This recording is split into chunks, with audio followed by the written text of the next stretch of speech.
this morning's operations committee meeting, and I shall start the meeting with a karakia.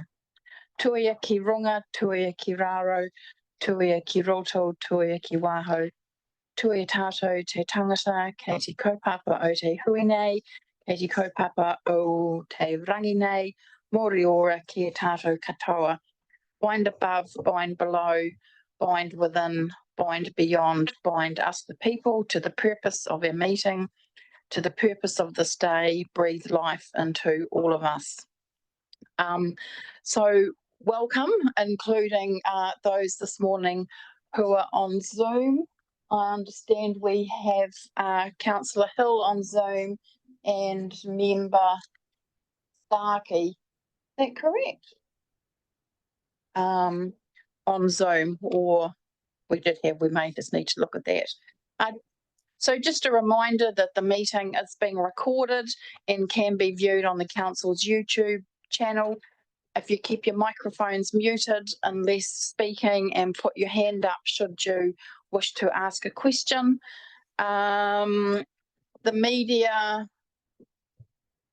may be present, or they may have gone away for the Easter break.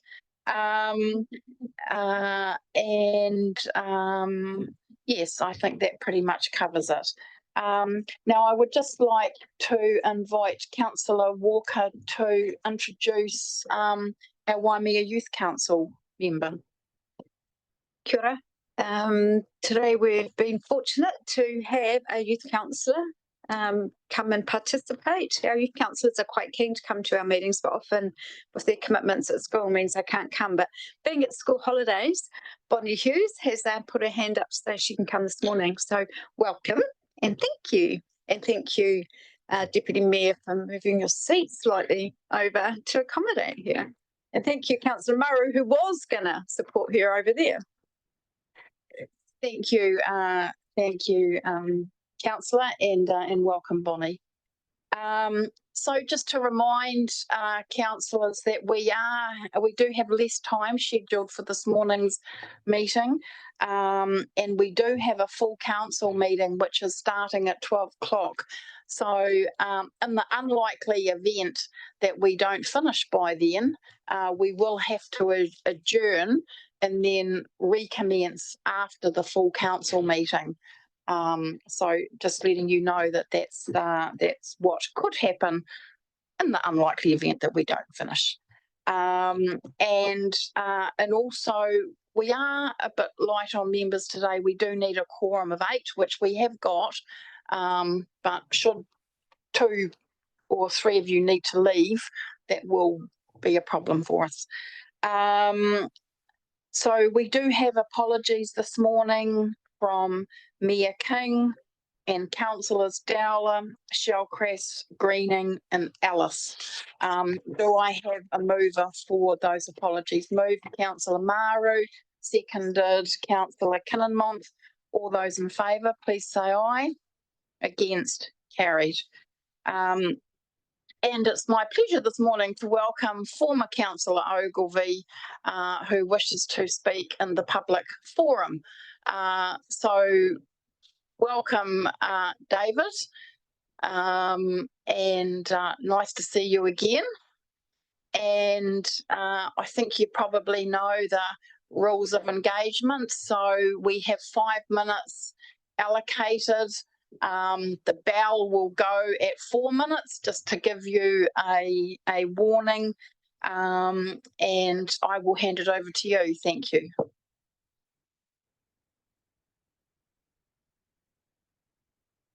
That's right. Thank you very much, Madam Chair, and thank you for the welcome. I'm more nervous than ever, actually.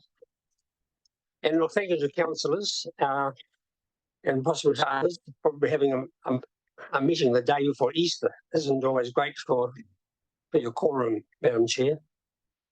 But I do appreciate the work you do as councillors and for the district, the time, the commitment, and the responsibilities you all have and you get involved with. I do spend time reading the agendas, minutes and websites that are available. And I am here because of that. In a recent strategy and policy agenda I read the following. Motueka, our town, is located in a low-lying area on the floodplain of the Motueka River, adjacent to the coast and over an unconfined aquifer. It's all fine. Then it goes on. The area is at potentially serious risk from coastal inundation, risk of river flooding, risk of heavy rainfall, storm events, groundwater impacts, and further, climate change is expected to increase exposure of coastal land to inundation and to increase the frequency and magnitude of stormwater flooding. That's as expected. And then I thought, this is the operations meeting. 2 months later, there'll be some sort of progress with that strategy and policy that I read about in mid-February. On your agenda, you've got Project 1168, Richmond South Stormwater. Budget 23.5 million for land purchase. And then Project 1317, Richmond South, drainage, flood modelling, land purchase, budget 7.69 million. 1152, Brook Creek, widening, State Highway 60 to Red Andrews. Approved budget 6 million. Brook Creek widening, Hidden Lane to Estuary. I know that area. Approved budget 5.72 million. Lower Queenshead Bridge to provide for that widening. Approved budget to start next month in May, 11.99 million. The Red Andrews Drain Culvert, 20.3 million. And then at the bottom, project 1503, Rat Street, Motueka, hooray. Overland flow path improvement. Construction expected to be completed mid-April. Approved budget 630,000, but forecast to cost 360,000.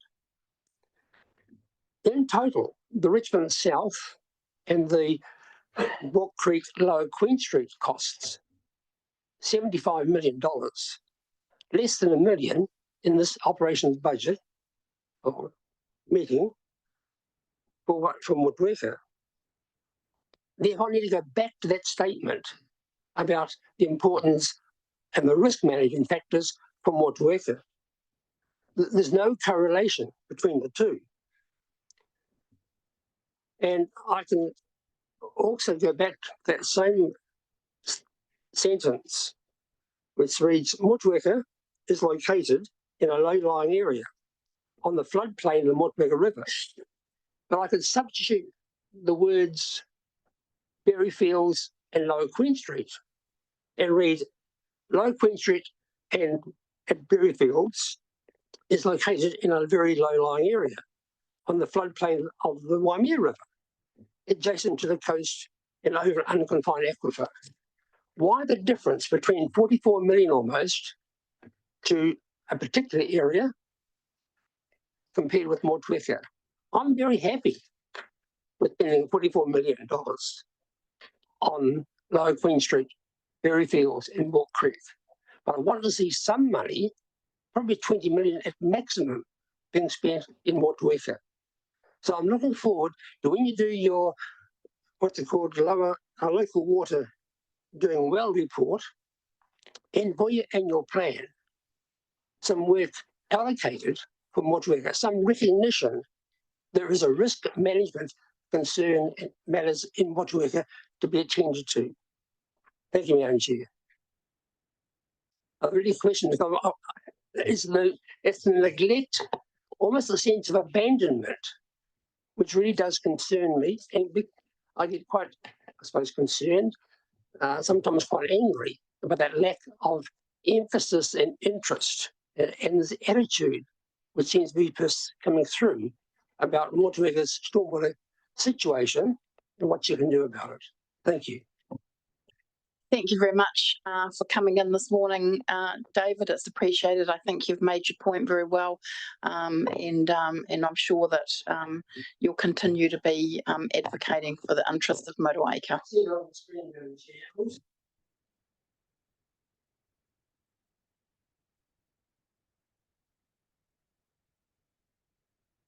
Thank you very much.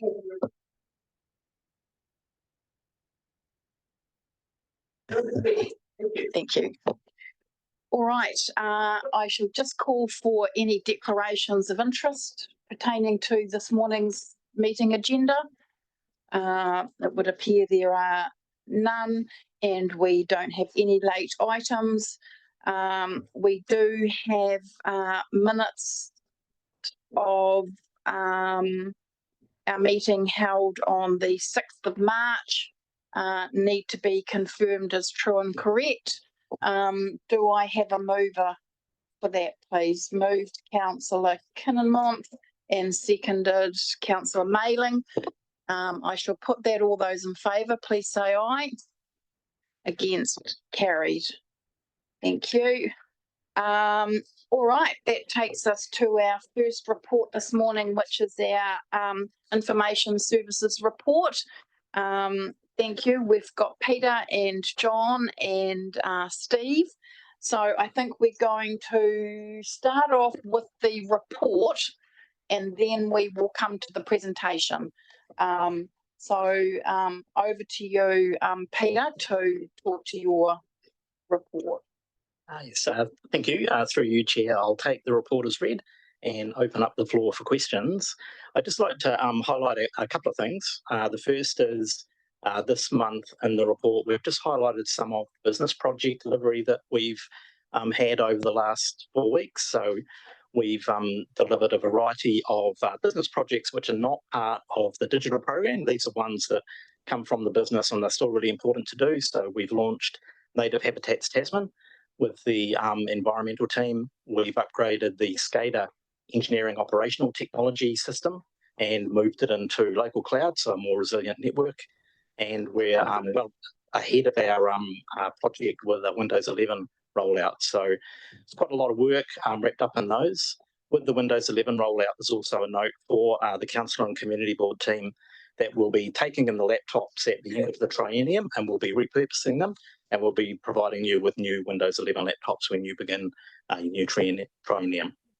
So that was point one. And point two is just to focus on the digital program with Harakeke CRM. And today we've got John Ridd, Services and Strategy Manager, and Emma G, Team Leader Customer Services, who's also the product owner in the build of the Harakeke system. And they've got a very quick presentation for you. Thank you, Peter. So, yes, we'll come to questions. Councillor Maru. Thank you, Madam Chair. And XP still works very well for me, Pete.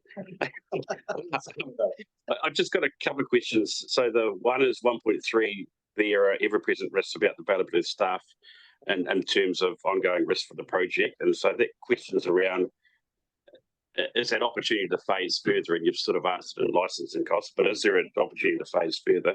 And what is the new approaches to governance that's talked about in 4.5?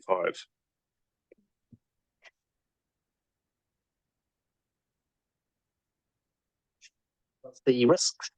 So that's 1.3 is, I mean, there are ever-present risks with availability of staff to participate in project work.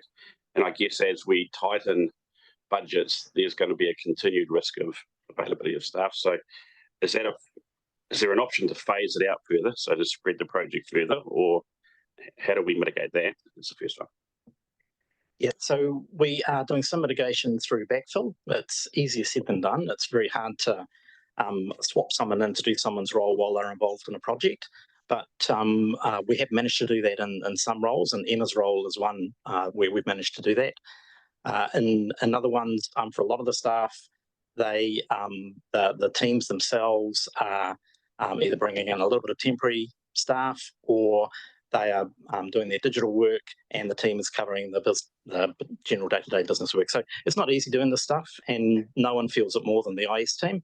As I mentioned, we've got a business project workload to get through, but we're also front and centre with the digital program. So this does stretch us, but the organisation can't stand still. We have to implement change, and we can't double the size of the organisation to implement change. So we just have to work it out internally. And then the new approaches to the governance are resulting in improvements to how we manage data. So that what's changed in that space, which is 4.5?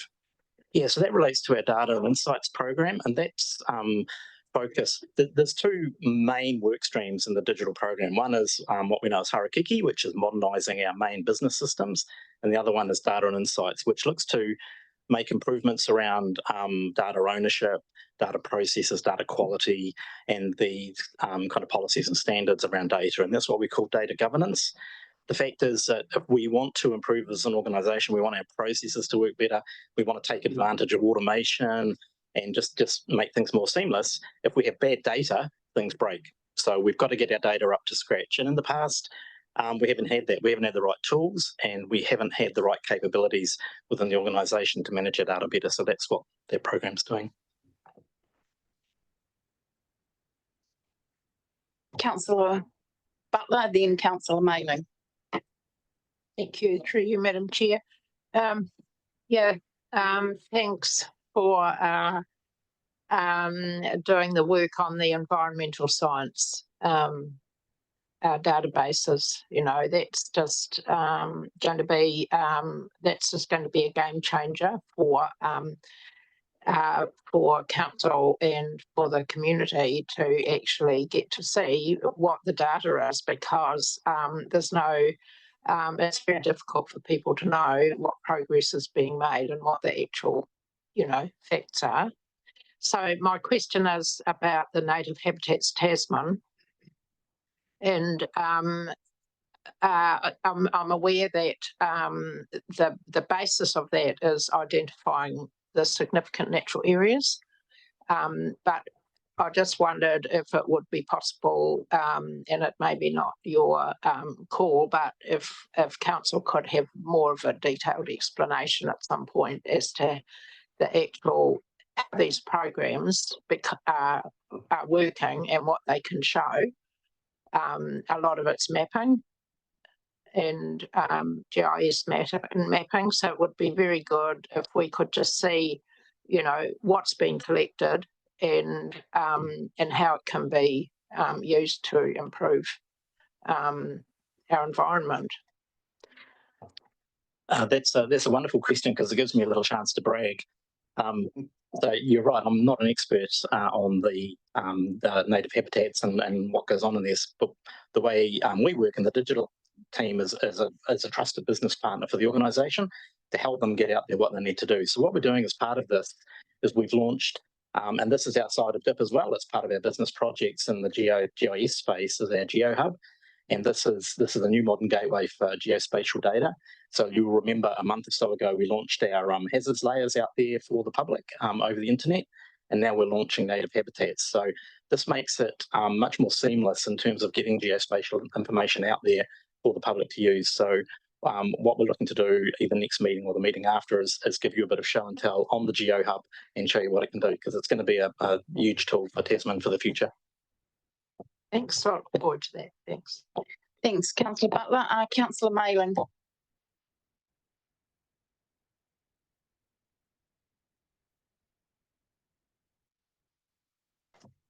Oh, one that works. Thanks, Madam Chair. And Peter, for your report, 4.4 in your governance boards, looking at priorities, and I see you're talking about modernisation of our financial system, which I see as a huge priority going forward, so that we get accurate and timely information. Is there anyone else that has already done this? Because what frustrates me the most about local government is we all have a different system, but we all actually do the same thing. So has someone else already done this in the country, in a similar council to us? We push the time. Many councils are updating their core business systems, and that includes financial systems. What we're seeing from most councils around the country is they are implementing slightly newer, slightly shinier versions of Magic that we use, and that kind of worries us, because it will also come with the same restrictions around integrating seamlessly from your front-end customer portal through your payment gateways, and also the amount of innovation going into them, because they're all reasonably small companies. So we, once we've launched Horizon 1 of CRM, our job then is to start to look at the options around improving the business planning and financial management, because, I mean, you see it in this chamber, the difficulty of getting good financial information. So that's our next cab off the rank for DIP. Steve. And thanks, Peter. That was an excellent explanation and a great question, Councillor, because one of the things that we have faced all along the DIP program is how we can engage with other councils to leverage one another's investments. And it's particularly difficult to have a conversation with other councils and to align investment strategies, annual plans, long-term plans, all that kind of thing. As Peter said, most of the solutions that service local government are variations on the same thing. There is only about 5 systems that get used. We've chosen a 6th. So we are quite different from a lot of other councils in New Zealand. In fact, we're very different. But our approach is one that will allow us to offer a platform that can be built upon modularly. And so that as we can afford it, we can add things to our platform. Equally, should we decide to work more closely with another council, we can offer them solutions. And the GeoHub, which we hope to come to the next Ops committee or the one after, it's exactly that. We've established a platform. Think about a helicopter landing pad, and different helicopters can land on that pad, whether it's NHT or whether it's the hazards layer or whether it's freshwater farm plans, whether it's Marlborough District Council stuff. It can all land on the same platform, and we can share that out to our community. So that's why we're investing in what we're investing in, and why we're taking the approach that we are. Thank you very much, Steve. Councillor Kinninmont. Through you, Madam Chair, and thanks, team. I always enjoy reading your report. It's full of little goodies. I see now we've got a sandbox as opposed to a toolbox. So I like it.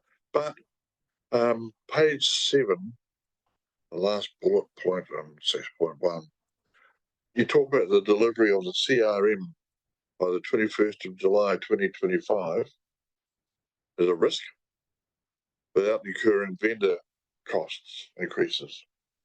So the risk is that if we don't do it by the 25th of July, the vendor is going to charge us. What sort of money are we talking about? $1 or $2 or millions of dollars? With the delivery of Horizon 1 of the CRM, we not only have the council staff from the customer team through the digital team working on the project, but we also have an external testing partner, an external business process partner, and we have HCL, the company that's doing the build with us. HCL have their functional team, but they also have their development team. The development team is a team based out of India who do the builds overnight and deliver the updates. So if we delay on the go live, then that team has to remain stood up, and there's a cost to that. So it's pricey. It's in the region of 100K or so a week. So we don't want to go months without launching. But there's levers that we can pull to make sure we get across the line. Just in terms of the portal has a variety of functionality. Say there's 12 new services running in there. Yeah. But so there's levers that we can pull in terms of what we launch, how we launch, because one of the key things about CRM Horizon 1, it's really a foundation for the digital services that we push out to the public and allow them to use over the coming years. So we're not launching 100% of all the services on day one. They'll build over time. All right, thank you. Thank you for that. Now, that sounds like a good segue, I think, into your presentation on the CRM. So I think this may take 10 minutes. So, John, we'll just hand over to you to kick it off. Thank you. So I have got a microphone tonight, Councillor Walker. Be glad to hear. So I'll do a bit of intro, then I'll hand over to Emma, who do the show and tell, and then Peter will wrap up. I'm not going to make excuses to sort of get excited about this stuff, because I think this is core of how we run our business. This is really setting ourselves up for the future. So I get really excited by this stuff because I know this has got some legacy for our organisation going forward. And picking up on Steve's point for the sector as a whole, because if we can nail this, there's so many opportunities to work right across the sector. What our CRM product will allow us to do, which we don't have at the moment, is that whole view of what's going on. So we'll be able to have a centralized view of all our customer data. We can share that data, and it improves our interactions with the consumers of those services. So it will be more seamless and much more two-way. We are just stuck with a clunky system that is so manual you wouldn't believe until you use it. This digital solution has actually allowed us to do some spring cleaning. So it's allowed us to look at the way we do business, the processes we use. So we clean things up to make it much more seamless. We have this view of as much zero touch our team can have on this process, the better. So that's been one of our philosophies throughout this. Don't underestimate what it takes. I think Tim talked about you get a new phone and you just plug in, it transfers information. That's not this. This is a huge amount of work that the team have started in September, and I'm immensely proud of what they've achieved in that time, because as an organisation, we're not that mature in this space, and we've grown massive maturity over that period of time. But to deliver a product, and when I was in Topol, 5 years later, this product was released. So we've done this in September, the first came off the rank. And one of the main players in this has been Emma. So I'm going to hand over to Emma, because her understanding of our organisation has been massive through this process as well. So I'll just hand over to Emma to do a bit of a show and tell. And I think we'll just move on to the next. Well, if you Emma, just tell us when to move on slide-wise. Okay. Yeah, thanks, John. And good morning, everyone. Thanks for giving me the opportunity to talk to you about this exciting project this morning. Next slide, please. So this is our landing page for our My Tasman portal, aka our front end for our customers. So this is where our customers will be able to log direct requests to council teams. And we've also got a wee image there of how it looks on a mobile device for our customers to lodge those requests on the go. Next slide, please. Thank you. This slide is giving you an example of what's on the request for service tile. So on the previous slide, you had the landing page, and you might have glimpsed the request for service tile in the top left-hand corner. Once you click in through that tile, this is where you're seeing how our council teams have been categorised to help guide our customers when making their request and giving them the best user experience when they're in the My Tasman portal. On to the next slide. So this one's showing us how our customer requests will look in our CRM, our backend, what our staff will be using day in, day out. So this is an example of the customer services team queue in CRM, and just showing all our cases in a list form, showing how those cases came to us, which channel they came through, and that's the origin. So that will be clearly defined. The priority, we've set priority levels to be linked to those service requests when they come through. Status, and then obviously you can see the owner is the customer services team there. So that's just a view there of how those requests will sit in Teams queues. Thank you. And this is just a high level example of what a customer service sort of request will look like when it comes into the CRM queue there. So once a team member has clicked one of those requests in the queue, this is what they will view in the CRM, captures the customer details on the left-hand side, details about the request in the middle, and then on the right-hand side, we also have a snapshot of the customer's other requests and services that they have currently with us at council, helping to build that 360-degree view of our customer and their cases with us. Now, case, you may or may not have heard, case is our new word for service requests, and we've got 5 types of cases. So we're catering to all types of service requests in the CRM, and yeah, that's a high-level look at what a case can look like. Next slide. This is an example of a Teams dashboard in CRM. So this is what a team member can look at in the CRM to keep a track of their team's activities. In the top left-hand corner, we've got a snapshot of their team's active cases that they're working on, aka the service requests. In the middle, we've got the active teams cases by priority. So and then on the right, we've got the service level agreements. We're going to know if we're nearing breaching those service level agreements. And that's really important in the service we deliver to our customers. You know, they expect a service from us. Currently, in our current world, we have a very clunky way of tracking our requests and making sure that we are meeting service level agreements. So yeah, I'm really excited about that because I can see real benefits for the customers. At the bottom, we've just got another sort of view of team cases resolved in the last week and team cases by case types. So the level of reporting that we're going to be able to achieve through the CRM is going to be like nothing we've ever seen before. We're going to know a lot more about the types of cases we're getting through and how we're achieving. Next slide.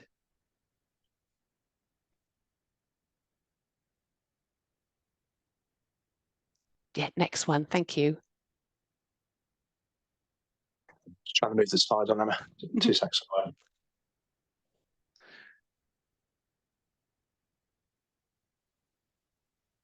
Oh, thank you. Yeah. Oh, just look. Awesome, thank you. Another view of a dashboard. The dashboards are they can be customized depending on the team's preferences. So we've just got another view there of a dashboard, which is going to help to keep our help our teams in keeping track of the requests that they're working on and requests that are coming in, but also for team leaders, managers, to sort of have that snapshot view of the types of cases we're getting, if we're hitting those service level agreements, how well we're doing what we're doing, you know, our resolution trends. It's customizable and we can pull a lot of information out of the CRM tool. Just before you move on, Emma, I think one thing to bear in mind, the reason we need to keep a track of this is we do about 165,000 transactions through our customer services team a year. So you see the size of this. Yeah, and we've got a bit of a shortfall too at the moment because of the constraints in Magic and the usability of Magic. We're actually, you know, doing a lot of things that we aren't recording. So yeah, it'll be really good to have the features that we can show you more at another time, but the features that we've got in CRM that are going to help us to do our jobs better. That's it from me. Over to you, Pete. Thanks, Emma. And yeah, I'd just like to point out that Emma's role in this is she's actually helping us build the system for council. She's got a huge amount of experience. She's backed up with the customer services team, several of whom are here today. We've got Lou and others in the team. They're actually helping build the system, test the system, and sign off the system. And this is the right way to do digital. We shouldn't be having vendors coming in and installing a system that they've built, and the expectation is, and we want a system, you know, that's going to work for council, but we don't want it to be need programmers developing programs. We want our staff to be able to work with it and design it and make it work for our customers. So it's a really important role. And you can just see there the build process finished a couple of weeks ago in April. We're now into testing mode. Sandbox, as Councillor Kinnamoth mentioned, is the test environment, you know, the old sandpits where you can have a play without breaking anything. And June, July, we're into user training, and then late July, we're into launch. So thank you very much. Steve. Yeah, thanks, Pete. I just wanted to add to the end of that. If this had been 2 or 3 years ago, you would have seen me and Pete leading this. We're not. John is. And John would not describe himself as a technologist, but he is our customer services lead. And so we've shifted the responsibility for our deliverables to the part of the organisation that's actually responsible for this. And that's the right way to do things as we move forward. The other thing, you might look at that and say, so what? Bunch of dashboards for people internally. 2 things. You can't manage what you don't measure. And we've not been measuring effectively the work that we're doing on behalf of our community when they raise service requests with us, because our systems haven't allowed us to. So now that we can measure it, we can manage our responses and we can shift our responses accordingly. But most importantly, once we collect all of that data and information, our public will be able to self-serve. They'll be able to put in a service request and say, I want to have my bin swapped out or whatever it happens to be. And they'll be able to follow that through to fulfillment to know what it is that we're doing about it and when we're doing about it, rather than having to ring the service centre a second time to say, where is it? That's the goal at the end of this trail. All right, thank you very much. Thank you, Emma, for that presentation and all your work, and Peter and Steve and John. I mean, it looks like a massive step forward in terms of in terms of the maturity of the council with its system. So I'm really excited about that. We do have time for a couple of questions. So Councillor Kinnan-Month and then Member Starkey. Is that right? Yep.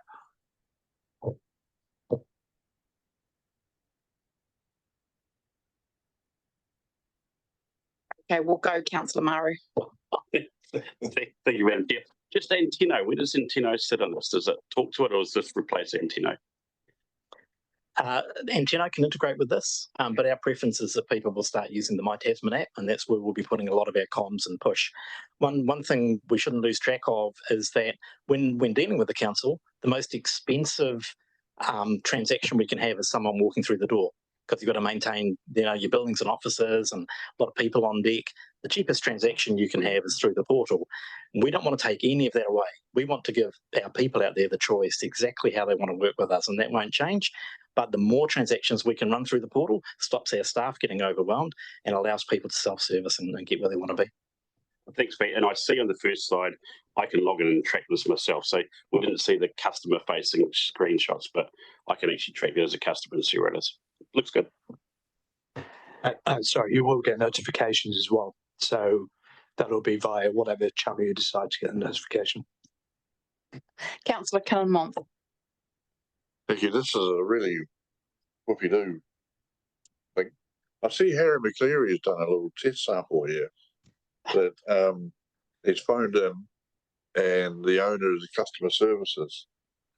Do you track it as it goes, say, to if the poor Harry's got the wrong problem, the wrong street, he's got a blocked drain as opposed to a pothole?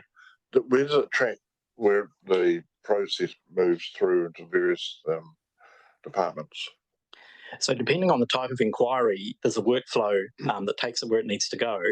And the customer service person doesn't need to drive that workflow, but the customer service person can see exactly what's gone on. And this is one of the real benefits of the system, because previously people have dropped out to emails, and then the emails have gone backwards and forwards, and poor old customer service person gets it 4 weeks later and they don't see any of that. Whereas now, because of the way our system integrates, all the emails, the messaging, the notes, are all in the one place, and there's even an AI built into the system that summarizes if it's quite a long and drawn out inquiry. So you can see exactly where it's been, and if it needs to go from water, say, to a roading person, you'll see that journey, but it won't be happening outside of the system.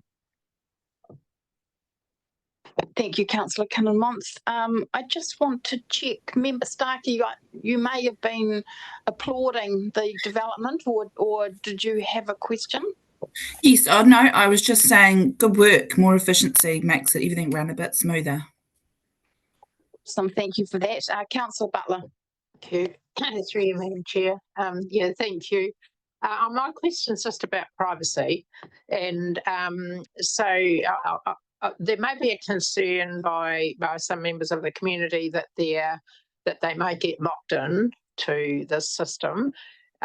Is it, and I did hear Emma make a comment about that it will be visible, that people's repeat requests will all be visible, whereas I think more in the current system at the moment, if people make repeated requests about things, they sort of drop out and disappear. So will it be possible for people to actually have themselves, all their data about their requests removed from the system and not be sort of locked in there, forever?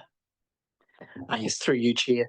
We've done a privacy impact statement for the customer system, and it needs to comply with the Privacy Act. So that means that we'll only ever be holding the information that pertains to what the customer contacted us about, and the customers will also have the ability to create a privacy request, which includes the ability to remove their information. Then, aside from that, the data and the information collected with a customer request complies with the rest of our retention and disposal. So whatever disposal policy is around the request, the information gets deleted after that point. So we may keep some of the non-identifying customer information around the request for our own metrics, and analytics, because we want to see how we're doing as an organisation. So obviously, if we deleted everything after 7 days, we wouldn't really have a steer on how well we're doing. But the privacy aspect and the customer identifying aspect will comply with the retention and disposals and privacy requirements. Okay, thank you. I think that will give people reassurance. Well, Pete's earlier point is important too, that this is not the only way that customers can engage with council. We happen to think it's the best and the most efficient and the most responsive, but part of doing this will enable us to provide a more complete service to those people, for example, that want to walk in. And if walking into our offices and having an in-person conversation is one that our residents and ratepayers want to do, they can still do that. We try and encourage them to use the portal because that's much easier and much more efficient, but it does allow us to spend more time with those people that want more time and want to do something that's not in the system, if you like. So if that, sorry, just another question. If they do walk in and ask a question, will that go into this new system? Yep. So it'll just be a different portal, right? And those people will know that. And there'll be a couple of things that we'll do. So, for example, you might see a kiosk appear in customer services and in front of house, And so we might encourage people to use a kiosk within our own premise to become more familiar with using it. Or if it's someone for whom technology is really a particular barrier to them, then that information might be entered on their behalf because it has to go into the system to flow through the workflow to get a resolution of the person's problem. And so can they still ring? Can people still ring up? Yeah. All right, thank you very much. Through you, Chair, I should also just mention that you can make an anonymous request. So you don't need to register or even give a contact detail for some of the requests. So if you're walking down the road and you spot a pothole or you see some rubbish and you want to contact council, you can make an anonymous request. You may not want us to contact you back. You just might want to notify us and tell us where it is and come and pick it up. Or fix it. So you can make an anonymous request and your details are never in the system. If you want to register your dog, that's a little different. We need to know who you are and where you live to register your dog. So, but not for all requests. You don't need to give your identifying information. All right, thank you.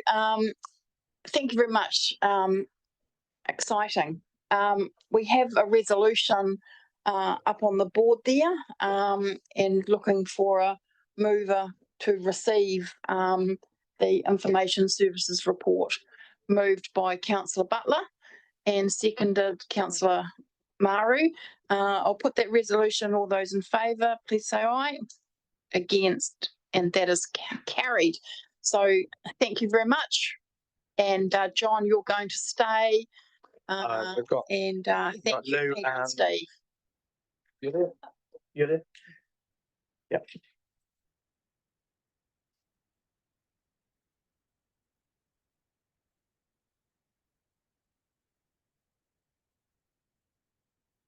All right. Thank you. So we have the Libraries Customer Services and Community Partnerships Update Report, and we've got John and Yulia, and we have Lou. Welcome, Lou. So John, I'm going to pass it over to you to start. So we'll do this report in sections. And so we shall start with the libraries. Okay, Glenys unfortunately is running sick this morning. What I want to really focus on in that report is probably around the building works, which is looming quite fast. I think Adam's on the call if there's anything specific on that, but there will be a fair amount of interruption in terms of our Richmond Library activities, which of course we've got a plan on. We're at early stages in terms of the building consent on that piece of work. And so that'll be it. That was intended to happen earlier this year, but it looks like it's going to be in the middle of this year. So we'll give you a work program as soon as we're really clear on that. But I just want to flag that we're already seeing some of the disruption through the meeting room we have in the library, but that will continue over a period of time.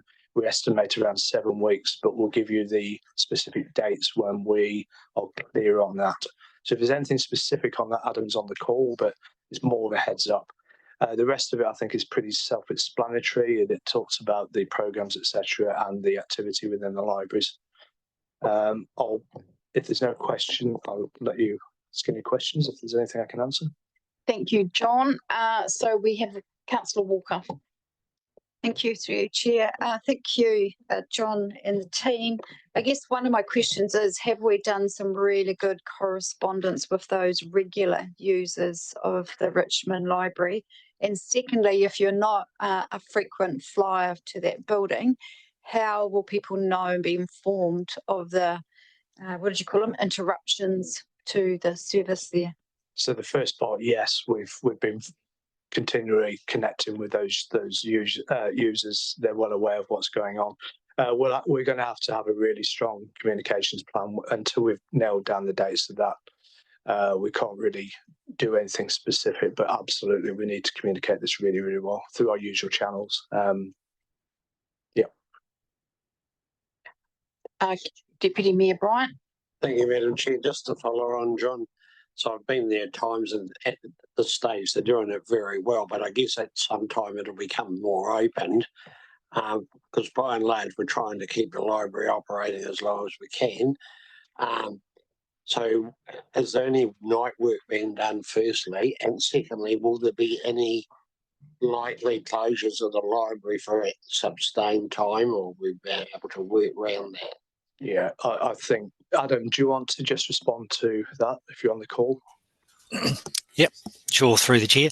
Yeah, we're still working through the final plan. We're not intending to do a lot of weekend work, but we will have to do some, and also some early morning and evening work. So yeah, we're just working through the final details. We're trying to keep the library open as much as we can. So that's our focus. Thank you. Yeah, no, well, what you've done so far appears to be working well, but I guess it'll get more challenging as time goes on.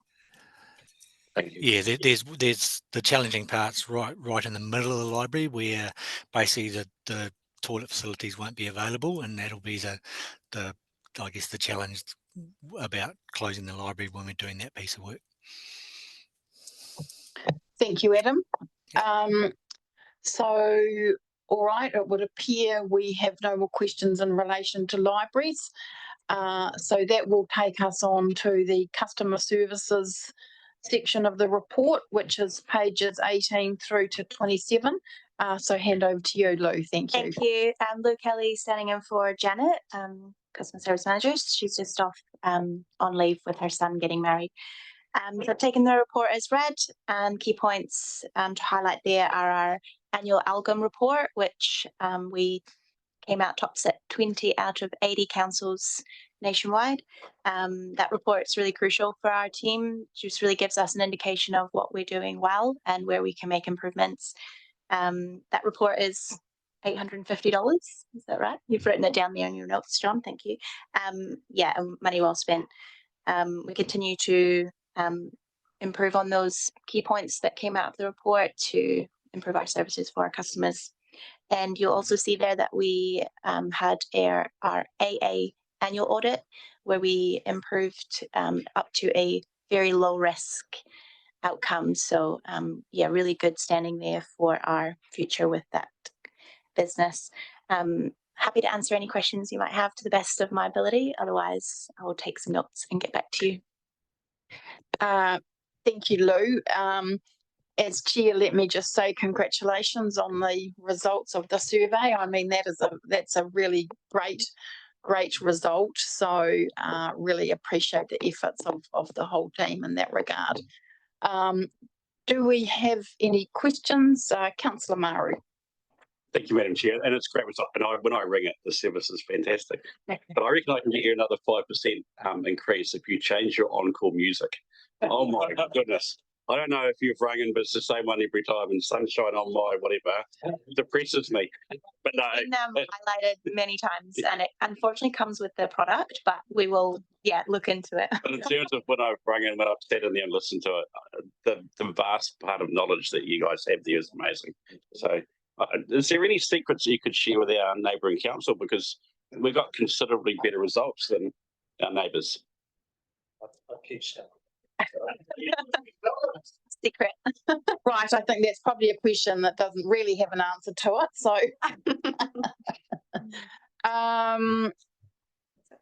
good. All right. Well, thank you very much, Lou and John. So we're now going to move to the community partnerships section of the report at page 27. So over to you, Yulia. Thank you. Good morning, everyone. So yeah, I'll just take the report as read. So basically it highlights what we do over the quite a big chunk of time this time. All the events and then the youth programs and youth council, and you can see Bonnie here as well as a product of that work. Our positive aging work, and then obviously a big chunk of it is environmental education. I just want to add a couple of more updates that happened after we submitted the report. You see the pictures of beautiful chorus boxes. So this program is not going to continue next year, unfortunately. Previously, chorus was, we were facilitating this program. We were doing the decision making, liaising with the artists, but chorus was paying the artists. And so obviously they ran out of funding and they decided to stop it, which means that our artists will have less opportunities to practice, to showcase their work, which is quite sad. And the other update was around the Motueka Positive Aging Forum. And in my report, I said that it's kind of like the interest is fading. However, after our meeting yesterday, they actually decided that they need to move forward. It just will be less community meetings, and they will be scheduled in a way that it doesn't interlap with the library. But they are still keen to move forward. And again, it's a steering group that guides it, and we are just supporting and facilitating, but it's the community effort that goes into it. Thank you. If any questions? Thanks, Julia. Are there any questions in this section of the report? Councillor Butler. Thanks for the report. I'm just wondering about the positive aging, whether or not there's anything that could happen in Golden Bay in terms of a positive aging forum, or is that possible even in a sort of more reduced form? We guided by the community interest. So far, we haven't received any interest. We haven't received any requests for that from the community. This is how Motueka Forum started 2 years ago. There was the interest in the community and they approached us themselves, but we're open to, if there is an interest. Yeah. Okay, thanks. All right, it would appear there are no further questions. I just want to say I love that cow. That cow, that is fantastic. They're all great, but that is super good. All right, thank you. So we have a resolution up there, which is to receive the library's customer services and community partnerships update report. That's moved by Councillor Walker and seconded by Councillor Kinnan-Month. So I'll put that resolution. All those in favour, please say aye. Against, and that is carried. Thank you. All right, we might make a start, I think, on the Community Infrastructure Group activity report. And so what we might do is we might cover Jamie's 2 sections on the management update and the transport update. And then we'll have a quick break for morning tea, and then we can finish the rest of it. So over to you. Thank you, Jamie. If we just do the management update first. Yeah, thank you, Madam Chair. So I haven't got any comments to add on the management update. Happy to take questions as best I can. Any questions on the management update? It would appear not, so we'll move into transportation. Thank you, Jamie. Again, I don't have any further information to add to my report. I'm happy to take it as read and answer any questions. All right, thank you. This is Councillor Maru. Thank you, Madam Chair. It's 4.7 of the Imakuri Road soak pit. I just know there's a resident rewalker that's trying to find out some more information with that. So you're probably aware of that. If they can just close that link, and there was interest in terms of cost and how that happens, so if that could be followed up, that'd be awesome. Yeah, through the chair, I believe that's already in train. Yeah. Deputy Mayor Bryant. Thank you, Madam Chair. For you, Jamie, just in relation firstly to Wensley Road, just how are we going? Are we likely to make timetable?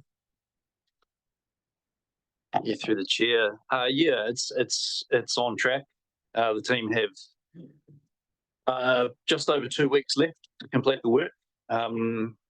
We were up there yesterday on a site visit, and there's plenty of action happening. If the weather plays ball, it will be complete on time. So that's by the 2nd of May. If there is any sort of delay due to weather, it might slip over into the following week, so Monday the 5th of May. So the team are just starting to think about that possibility, depending on what comes at us. But no, it's all on track. Excellent. Then just checking that we're not going to close Lower Queen Street while that's closed. Definitely not. No. The two different project teams, obviously Lower Queen Street is a different project team from Wensley Road. They're keeping in close contact to make sure that there's no crossover between those two projects. Right. And then if we go to 4.4, I think it is, Alliance contract area sealing season, quite a number of roads there. Have any more been completed since the report was written? Yes. Good question. And through the chair, yeah, most of those have been completed now. Is on Tapperoo Batten, is it intended to do the entire length? Oh, I'm sorry, I'll have to come back to you on that. If you could, that'd be appreciated. And if you've got any overextended Thank you, Deputy Mayor Bryant. Councillor Walker, then Councillor Kinmonth. Thank you, through Chair. Just a quick update, if we could, Jeremy, on Stafford Drive. So we had that weather event. Obviously, we did some closing of the road as a preempt to keep it safe. Can you give us an update? Because I'm regularly asked the impact of how long we have it closed. Is this going to be a permanent movement to mitigate risk? And will it continue to be a single lane forever? Yeah, through the chair. So yeah, so we operate that site due to the risks. We operate it under a trigger action response plan, a TARP. So anytime there's a weather warning, a heavy rain warning, that affects this part of our network, we close it for the duration of that warning. And so that all went to plan during that event on the 3rd and 4th of April. We did see a small amount of material come down, which was cleaned up and the road was reopened at around midday on the 4th of April. So the short-term future of that site is that arrangement will continue. It'll be a single lane until such time as a major part of that cliff comes down, the part that is creating the risk. When that risk disappears, then we can change the arrangement on that road. Thank you, Councillor Kinmonth. Thank you, through you, Madam Chair. Jamie, where in your report would I find out about street sweeping?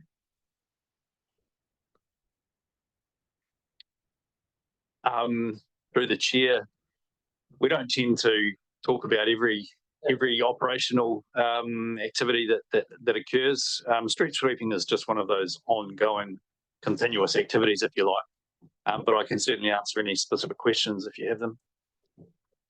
No, it's just at a recent meeting, we talked about changing the frequency of the street sweeping. I was thinking there's tree leaves just about due to drop. Is that a standard process each autumn now, each year? Yes, through the chair. Yeah, we talked about that a little bit, didn't we? When the resolution was passed to slightly reduce the amount of street sweeping.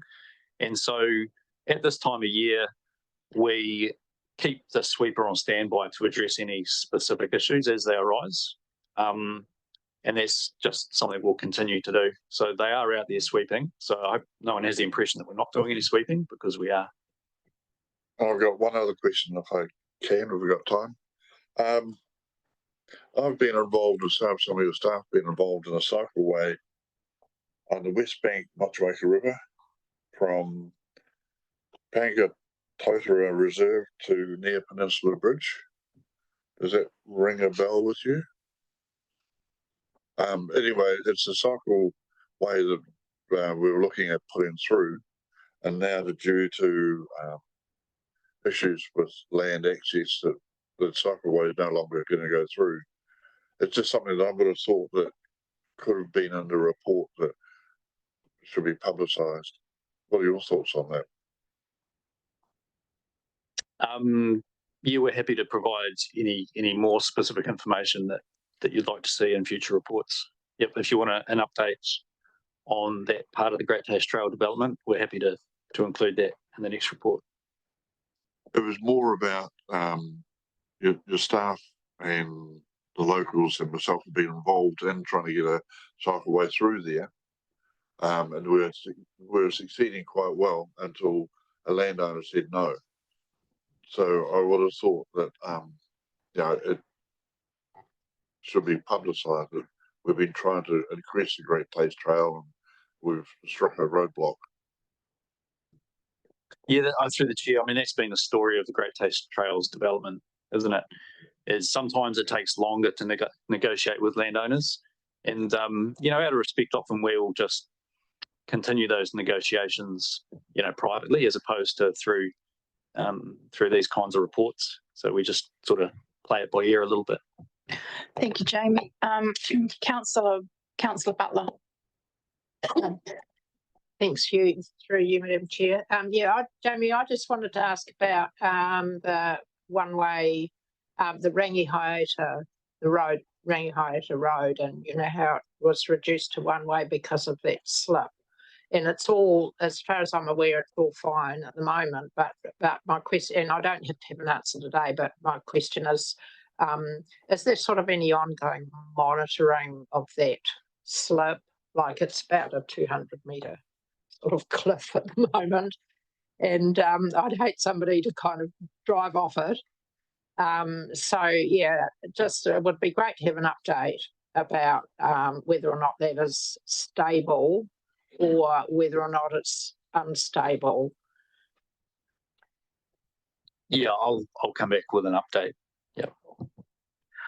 All right, thank you. That would appear to be the end of questions on transport, Jamie. So what we're going to do is we're going to take a 10-minute break.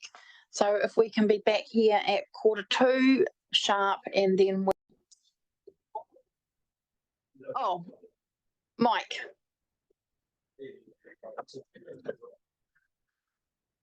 We'll kick off with waters and waste updates. Thank you, Mike. And this is pages 44 through to 67. So over to you. Thanks, Mike. Thank you, Madam Chair. Good morning, councillors. I'll take my report as read. At the start of the report, I've got a quick update or summary on the rain event week before last. And we've also provided a bit more information around some of the expenditure towards the end of my report. A few more details on some of the major reactive costs that we've encountered that have added towards our expenditure. And I also have a heat map of the water leaks in the district, which makes for some interesting reading there. So take any questions. Thank you. Thanks, Mike. Councillor Mayling. Hi, Mike. It's probably more aimed at David because he's the stormwater man for you, but it's still part of waters. So Easby Park, I've read the report in here. That event that we still haven't come up with the final design is August 2022. So it's taken us a while, but I understand we're nearly there. Timing for completion of the design, cost of the project, and when it can be done. Because those houses have been flooded twice in my time on council, and I would hate to see it won't happen the third time because you have a digger there to make sure it doesn't happen. And I've seen it with you at 6:45 in the morning. So those 3 bits. So through the chair, that is a project this year. From memory, I think we have $185,000 for that budget, and that is for a secondary intake in Easby Park down towards Selborne Avenue and some other larger intakes on the road there. We're expecting that to go to tender in June and expect to build in September also. In the meantime, we'll have machines on standby if we need to. That's really stage one of the project. There will, we expect, need to be a better, more fundamental consideration of how to manage debris coming down the creek. And that's probably the more gnarly, difficult issue to deal with. But we've got that secondary intake program for this year. Thank you. Thank you, Councillor Mayling, Councillor Cannonmont, and then Councillor Walker. Thank you, through you, Madam Chair. Page 48, clause 5.2, 6th bullet point. We're talking about the 3rd to 6th of April event, and your last comment there says the duplicate rising main is not yet operational. When will it be operational? Isn't this been around for a long time now? It's being tested, but they've got to do the rest of the work to tie it in with the rest of the network and the programming and so on. So the storm event this weekend, they're going to have a bit of a workaround to maximize what they can of the new setup, but it won't be fully operational until they've done all the programming and got the system aligned and connected completely. So it's likely to be done before this winter? I'm not sure. It's not my project. It's regional sewerage. Okay. Then the bullet point below that, if I may carry on, Madam Chair. It was about swimming pools and overflows during this event. I would have thought with the recent knowledge data we've gained on swimming pools that we would know where these ones are coming into our system and that we are actively on a program to remove them from our sewer overflow, our sewer system. Is there some sort of program to review this, the swimming pools overflow and remove them from our system? The problem is they have got to discharge into our wastewater system for that first flush, or if they clean it out and so on. With a storm event, there is no control, and they just discharge it where they can, and there's very little we can do about it. What's even more difficult is the new legislation now means they don't have to get a building consent for a swimming pool less than 35 cubic meters, which is probably most of the private pools. So we don't even know they exist until there's an issue.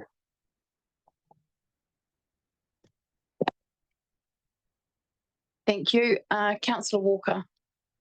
Thank you, through you, Chair. And obviously I preempted this conversation, not just in the Councillors' Lounge now, but after the event. So the report that you put here about the recent rain event and obviously the Motueka Old Wharf Road gate failure, your comment that the gates were open before flooding became an issue, my community would probably say that they didn't agree that there wasn't an issue. I ran through, I have the video footage of what it looked like down in Motueka, because I received several unpleasant phone calls around the fact that the floodgates weren't doing what they're meant to do. And I know this isn't the first time we've had this challenge. I guess we did get substantial rainfall. We didn't get a weather warning for that particular Sunday. So it probably caught a lot of people unaware. I understand that the gate is operated automatically. I've also had feedback this last week about the team being out there trying to fix the gate because it got warped and damaged through that event, which apparently we opened them before flooding became an issue. The issue is that we damaged some equipment. What is our workaround to ensure that I don't have to get these phone calls again? Because it's not the first time that we've had a problem with the gate.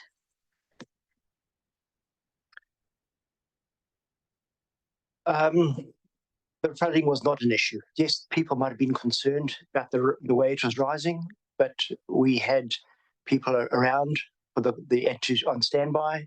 They were able to respond. We prevented flooding of any houses.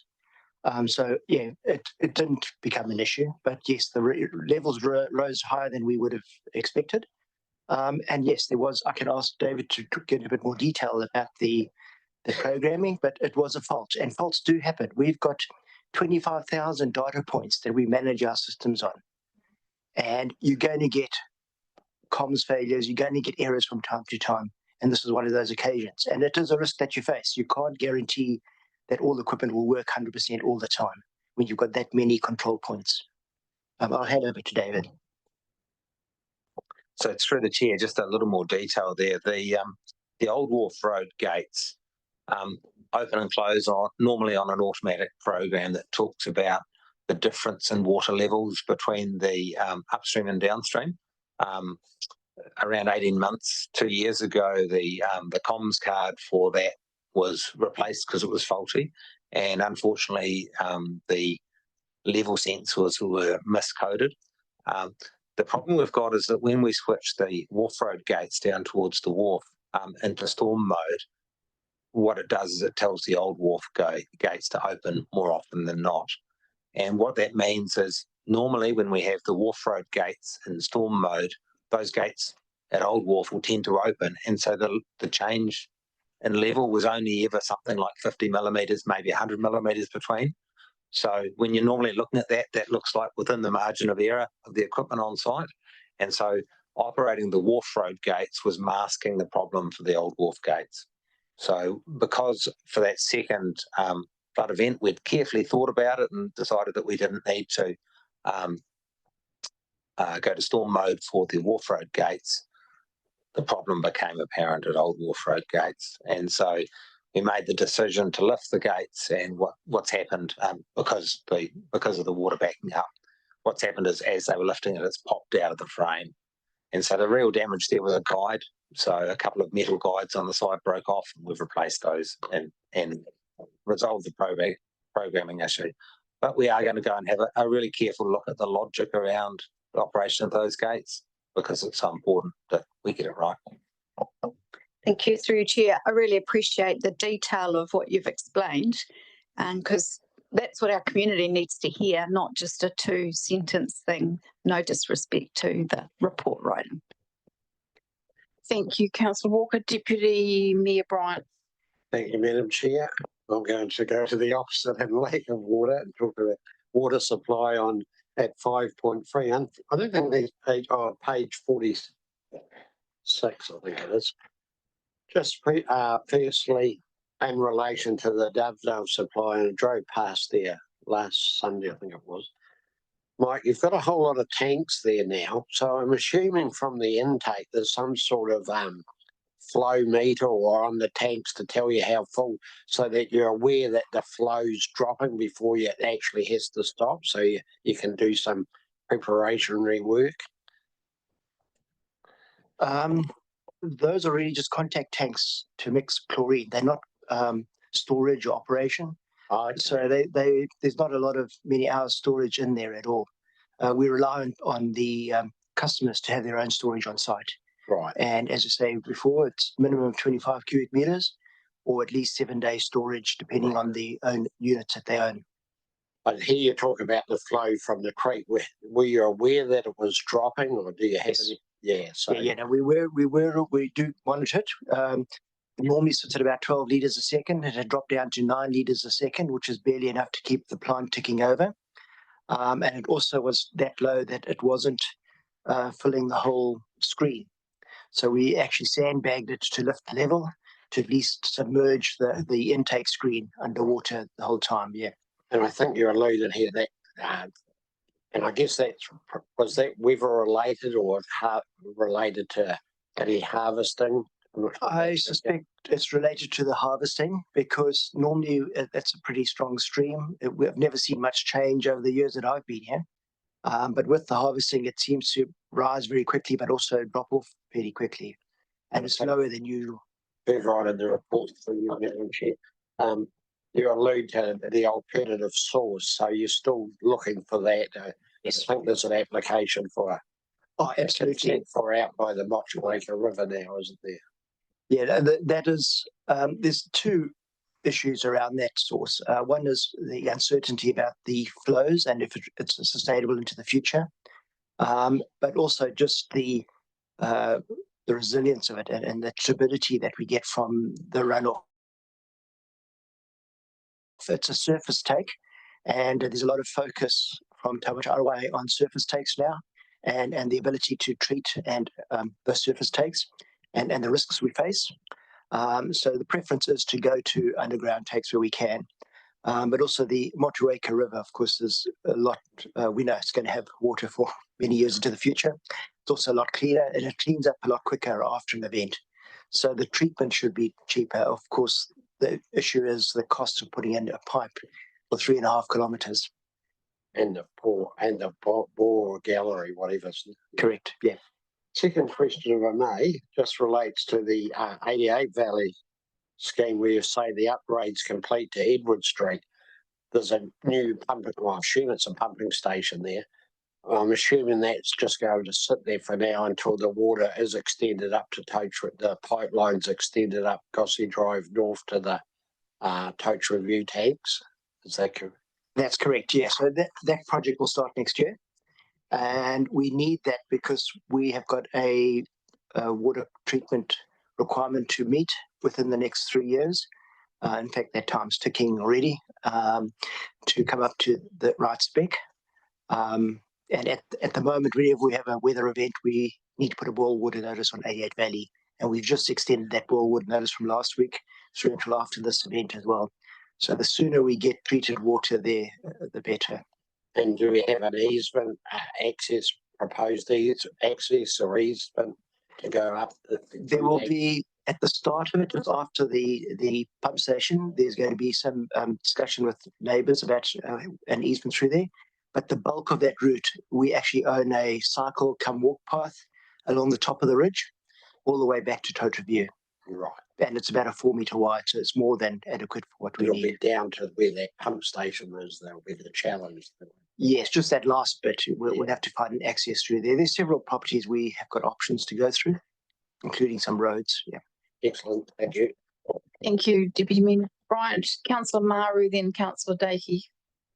Thank you, Madam Chair. So, Mike, my question's 5.6 in terms of the WorkSafe inspection at Richmond. So it's been, what was the outcome of their inspection? Is that something they'll do across all sites, or what triggered it? I think it's just one of their random audits. Okay. Happens from time to time. It is pretty comprehensive. It went well. We've got a few actions to take. Nothing of any major concern, but there's a couple of things we could do better.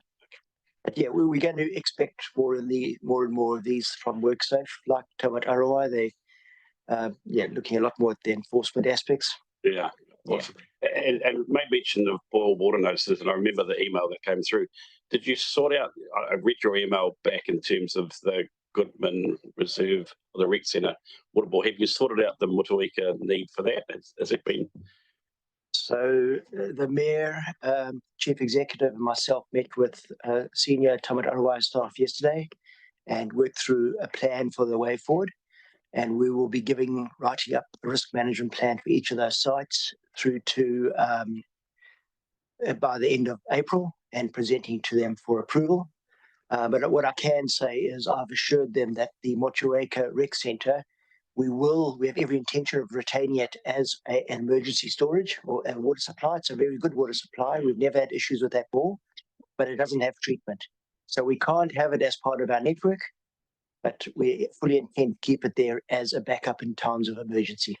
And then just one final one, Madam Chair, and I'm probably not over the long-term infrastructure plan that'll be sitting in there somewhere, but Mr. Ogilvy's point in terms of long-term investment into Motueka, is there budget items beyond the current LTP and the long-term infrastructure plan for Motueka that I can find out about? Are you talking about stormwater? Yes. Oh, there's definitely a plan.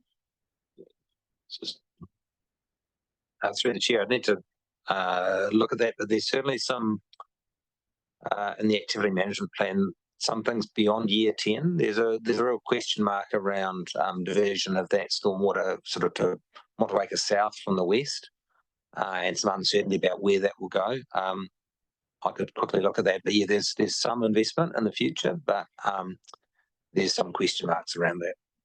I just wonder, David, to close the loop on that, given we had the presentation in the public forum, whether you could look into that and share the information with all councillors? Yep, thank you. Was that it, Councillor Maru? Yeah, Councillor Dakey. Thank you, through the chair. Question about curbside recycling contamination. It says it's creeping up to 15%, and then we had 402 curbside audits, which we achieved 6%. So is the contamination because of our neighbours not doing as good as us, or I'm just trying to make up a reason here, but why is that? What is it that's causing this? Why is it slowly creeping up? And just on the end of it, do we need to do another round of education through media? Because even in our household, we have debate about what should go in the bin or not. So, yeah. Okay. So I'm happy to take that feedback on board. The problem with the spot audits is they're generally just the top part of the bin. So if someone wants to actively hide something, they'll probably hide it at the bottom. There's a risk that we are getting high contamination in public recycling bins, the likes of Kaiteri and Tapawera or Murchison, for instance. So that's a bit of a risk. And there's a risk that some of it's coming in through commercial. Nelson City are now doing 400 audits a month as well. That's sort of a requirement now that we've asked them for that.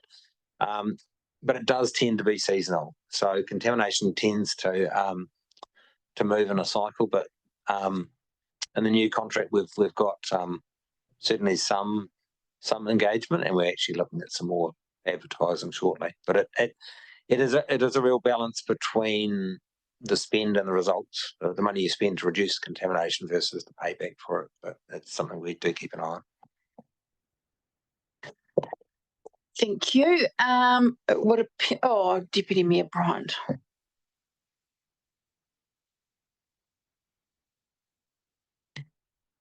Cost. I find some of these figures quite outstanding when you consider that you really only got to dig down, find the pipe and mend it. Like 24K for a tap or a burst water main. Where does all that cost come in? Gee, Madam Chair. Well, here's a story here. Now, a lot of it is traffic management nowadays. Our costs of repairing a leak on a lateral, that's just a small private lateral, or our part of the private lateral to the property. At times, the traffic management is twice the cost of the actual repair. On the bigger jobs, we've got to have full traffic control, close down the street. You're talking a crew of about 6 traffic management people on site to do that sort of thing. It's significant. But of course, the other part of that is when we have the seal actually lifted, and then we've got to reinstate the road. And that original job up at Queen Street, was it last year sometime? I think that ended up at about 150,000 or something. It's with all the road reinstatement and the traffic management, and then there were 2 major pipes there was a 150 and a 300. So it's an all-in cost, traffic management, reinstatement, because there does seem to be quite a lot of variation as well for you, Madam Chair. And a lot of our main streets and that, there's a real issue with working around the existing services. And that takes time, and of course, time costs as well. So just that, would you have a breakdown of how much is traffic management generally? It varies a lot depending on the job. But yeah, we can do that sort of thing. Right. It'd be interesting to know on all these ones listed here, because it just seems really high figures for a lay person like myself that's done a few pipe leak.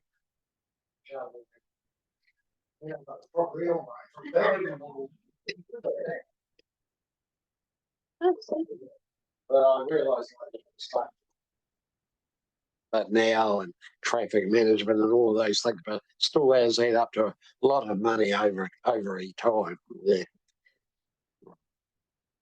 Thank you, Deputy Mayor Bryant. Turn your microphone off. Thank you. So I think that deals with waters and waste. Thanks, Mike and David. So we're on to reserves and facilities. Hello, Grant. Over to you. Thank you. Thank you, Madam Chair. So this is, sorry, Councillor, this is pages 67 through to 78. Thank you. I'll take the report as read and happy to take any questions. Thank you. Councillor Dakey. Thank you, through the chair. Okay, Grant, hopefully you can save the day here. rubbish bins, doggy do bag bins. It's been an interesting couple of weeks. Well, maybe it's only been a week, probably really, but it feels like longer. So we had a few issues around comms, bit of confusion in the public. Can you just summarise for us what we're actually going to do, where we're taking the pause and thinking about it, and what it could actually look like for people in the community, so that we're all aware what's actually happening, because there's a lot of confusion out there about what's going, whereabouts. So just a quick summary of what we're going to do, when, and that it's not total removal. Okay, through the chair. At this point in time, we haven't removed any rubbish bins that were planned to be removed, and we don't intend to do so until after the 30th of April annual plan council meeting. We have been working on a schedule with our contractors to try and ensure that we've got a smooth transition, and that we remove bins from less well-used reserves around the district, and just move towards more regularly used areas. But at this stage, we're not going to take any out until after the 30th of April. That's the current situation. Thank you for that clarification, because obviously there's been a lot of confusion. People got the wrong idea, thought we're going to remove all bins instantly, but there'll be a chance for people to have their say through the annual plan process, and that any bins that would be removed in the short term will be those that are not used very widely. So we're not going to be taking away bins from Dex Reserve or Washbourne Gardens tomorrow. So it's going to be bins in remote places, or bins where parks where we've got multiple bins. There might be 5 in the park, and really it could be reduced down to being 1. So thank you for that clarification. Thanks, Councillor Dakey. Deputy. Oh, Jamie. Thank you, Madam Chair. Well, I think we also need to clarify that the resolution that was passed at the previous council meeting was for the bins to be removed.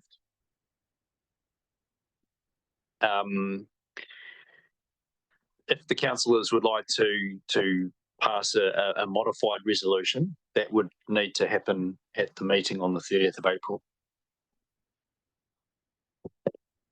Well, I think we shall, we need absolute clarity. And if it's felt that what's being passed doesn't provide sufficient clarity, then I guess we need to have a subsequent resolution. Yeah. Councillor Dakey. Yeah, so this is the problem. Because if you can't get this right in-house, I have very little confidence the public are going to know where they sit on this. The resolution that passed was a poor document that shouldn't have come to the meeting. So we'll put that aside, because as a council, we asked for savings. So we ended up rushing the document to come forward. It has left us in a position and the community where we don't know what is happening. The resolution doesn't really say one way or the other. So I agree. We probably need a clarifying resolution to come to the April meeting, so we can get absolute certainty for us and the public, get a vote done, get clarity, get it over with, and then move on to the annual plan, which is what then the community can have their actual input, which is what they want. So support that idea. All right, thank you for that. So Jamie, will leave that with you. Deputy Mayor Bryant. Thank you, Madam Chair. Just firstly on that last item that Councillor Dalkey has raised, I'm assuming, Jamie, from what you've said, there is a report coming to that council meeting then, or will that have to be arranged?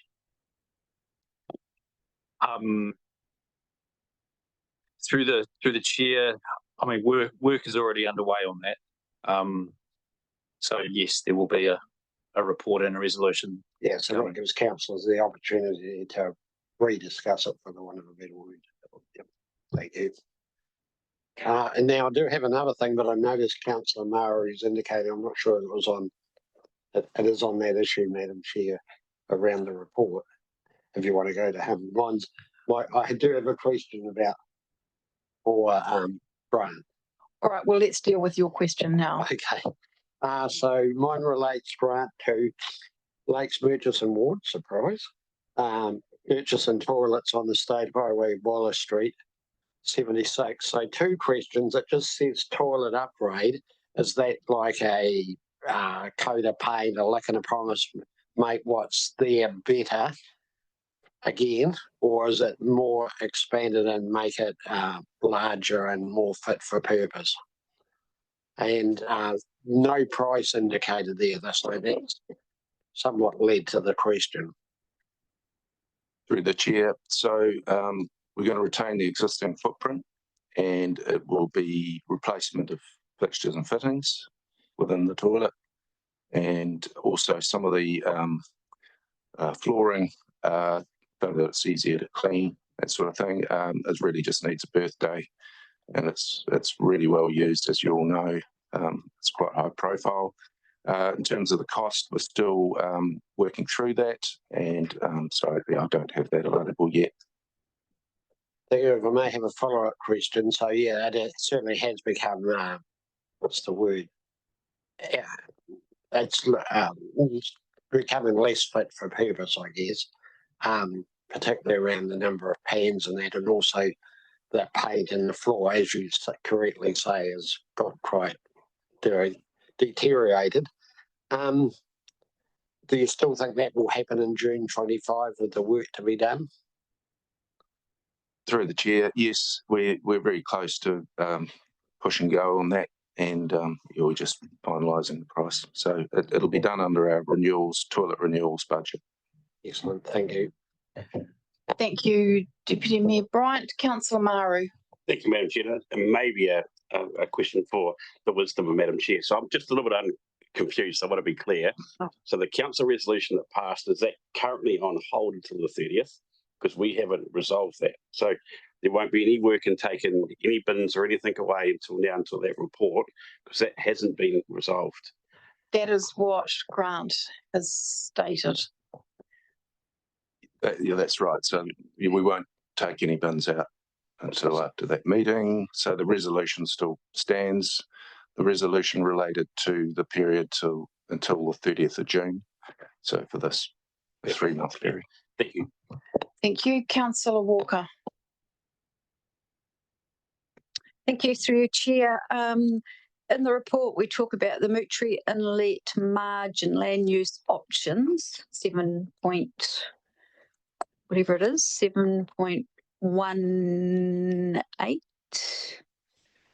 And this has been going round and around for some time.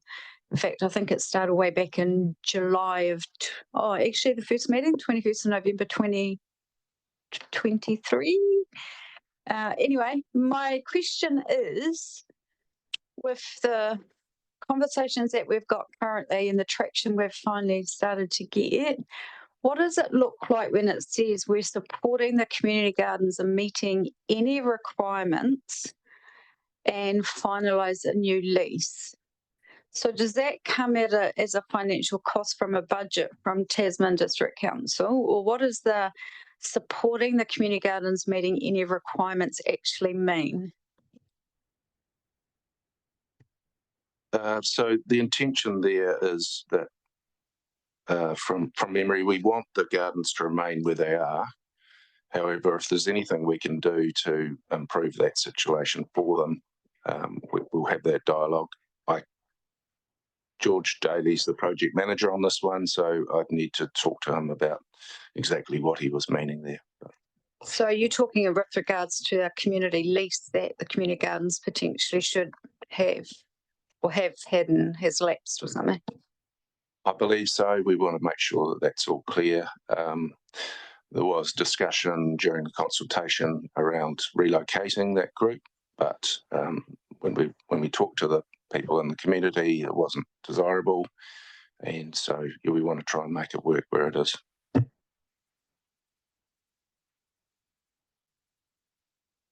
Councillor Maru. Sorry, Madam Chair, I was saving this for the next report, but it is in the reserves.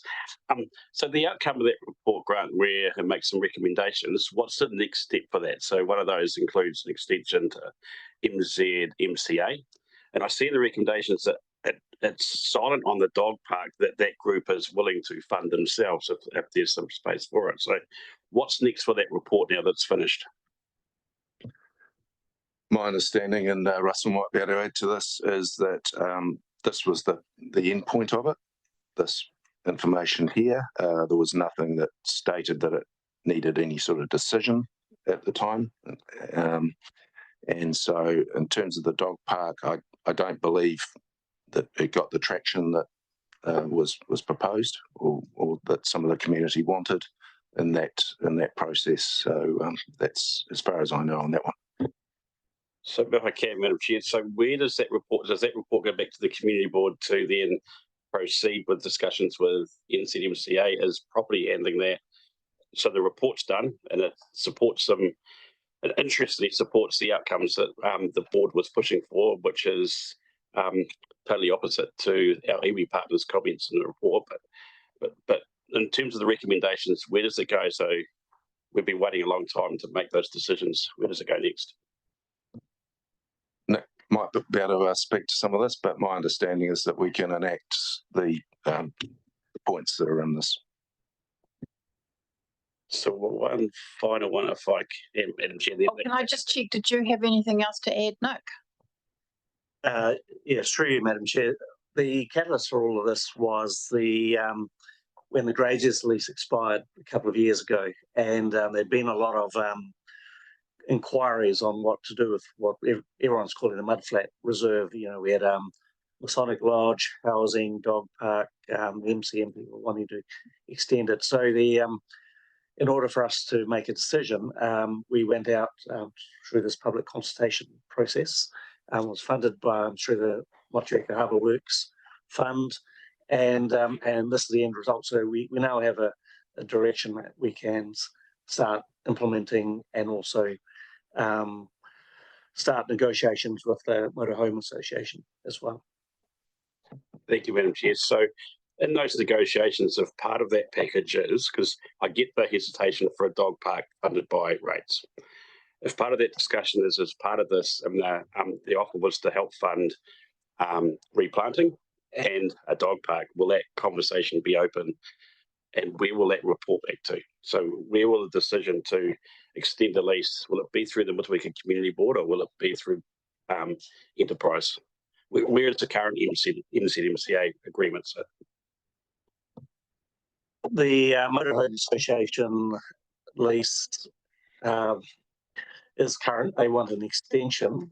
We would probably have to go back to the Motueka Community Board to make a decision. All right, thank you. And Councillor Mayling.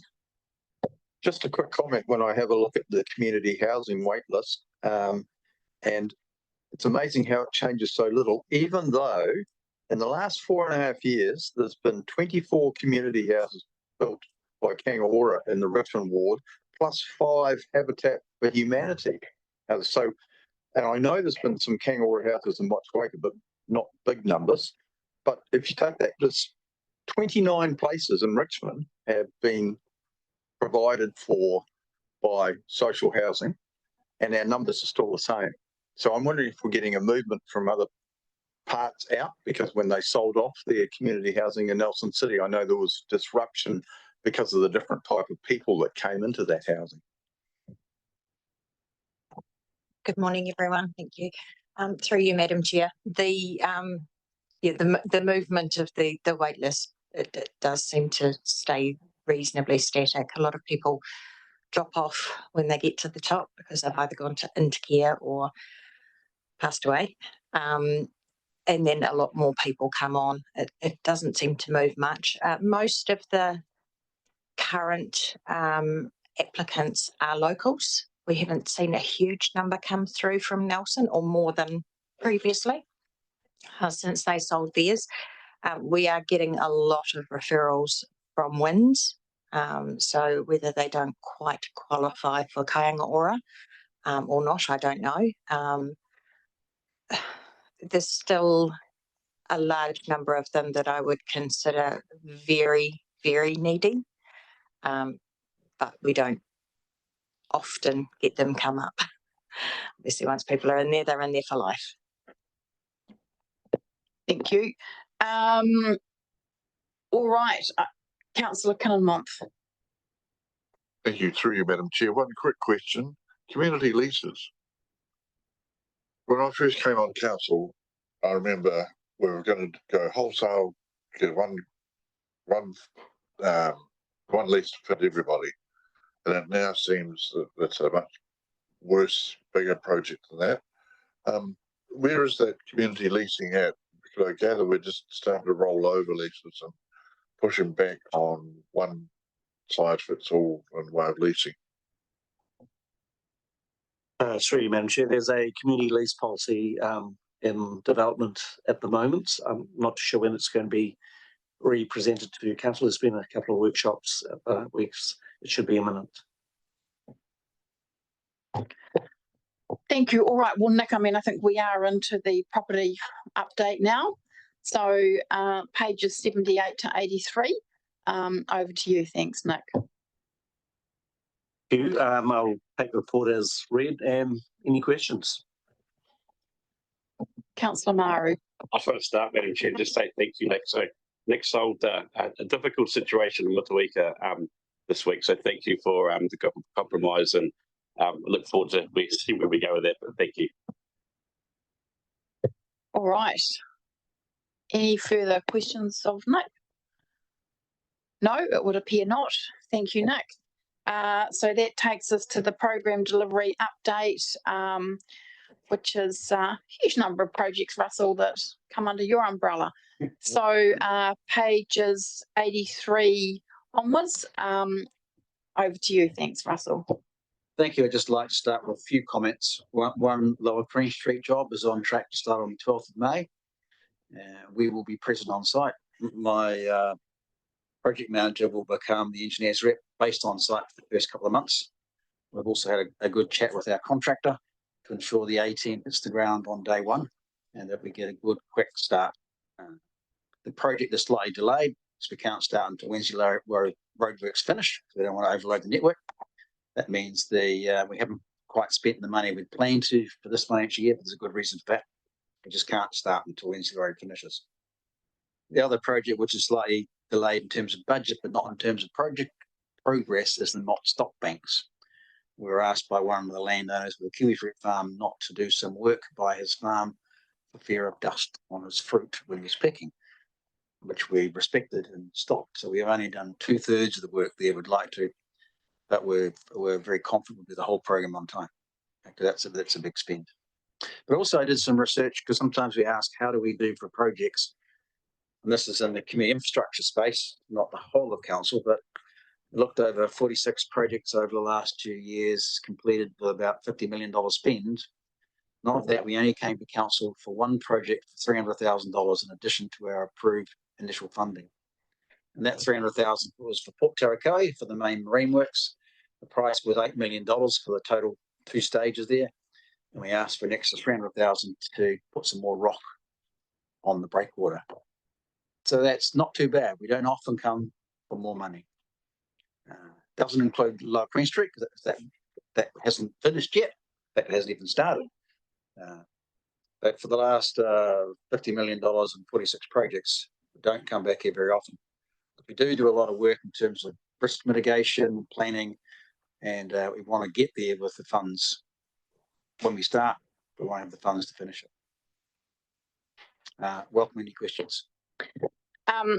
Thanks, Russell. Just one from me, but just a comment before. I mean, your statement there, I was asked recently at a meeting of the Brightwater Community Association by a member of the public, gosh, the council always seems to go over budget on its projects and things take so long.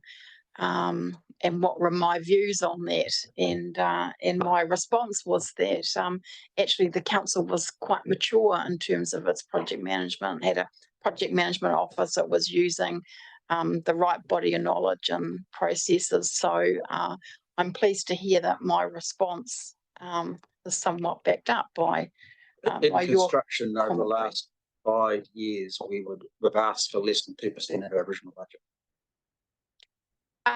Just a question with regards to Lower Queen Street, and I mean, I did read the Facebook post that went out on that recently. kind of like in a Q&A format, and I thought it was brilliant putting all that information out there in the public, whoever was in charge of that. But I have been asked, so the work that we're doing currently along State Highway 6, and we've got all the traffic management and whatnot going on there, is that going to be finished before we do Lower Queen Street? Which part of State Highway 6 we talking about?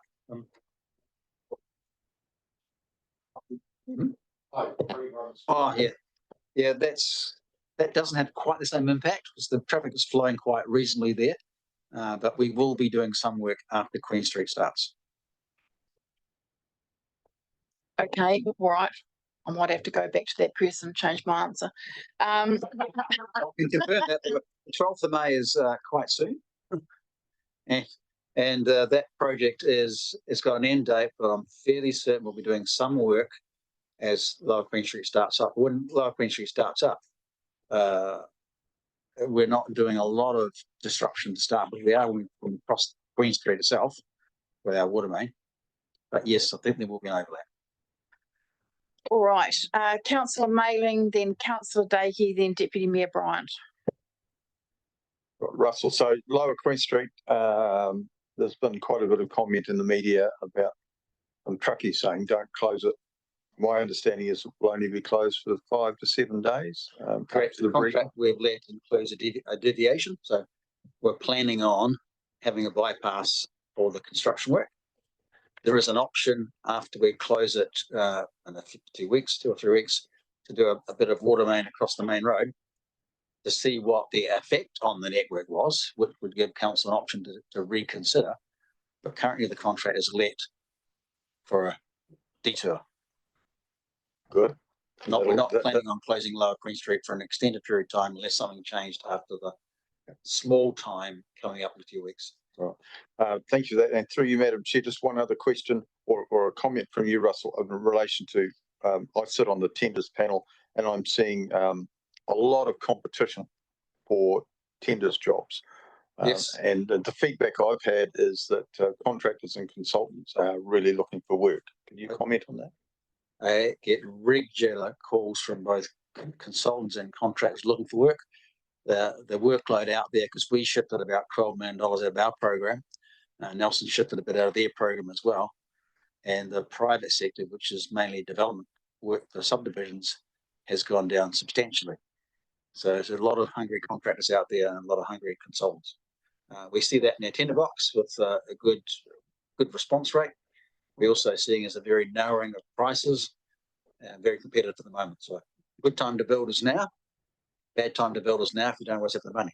But yes, in answer to your question, it's quite a competitive market. A lot of companies looking for work.